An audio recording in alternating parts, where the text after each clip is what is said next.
2023-24 या कालावधीमध्ये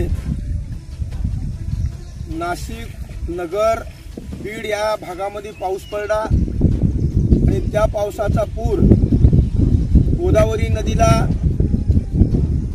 महापूर आलेला आहे।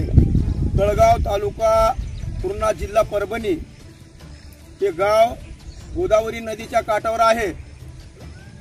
हजारो शेतकऱ्याच्या मोटरा आमच्या नदीवर आहेत आणि आता हजारो शेतकऱ्याच्या मोटरा या आणि त्यांचे जे साहित्य आहे, स्टार्टर, डबे हे पूर्ण बुडालेले आहेत। शेतकऱ्याचा संसार उद्ध्वस्त झालेला आहे।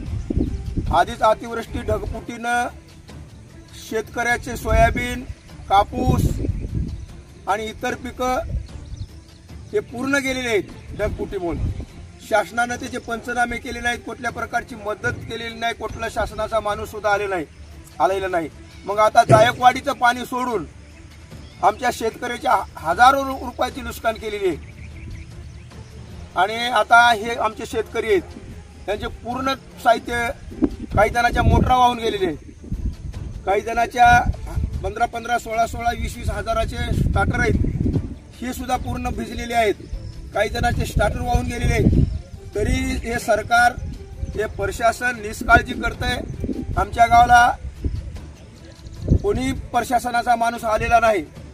तरी शासनाला विनंती आहे की आपण लवकरात लवकर शेतकऱ्याच्या ढगफुटीमुळे जवळजवळ मे महिन्यामध्ये पाऊस सुरू झालेला आहे। मे महिन्यामध्ये 5 महिने पाऊस झाला पाऊस सुरू आहे।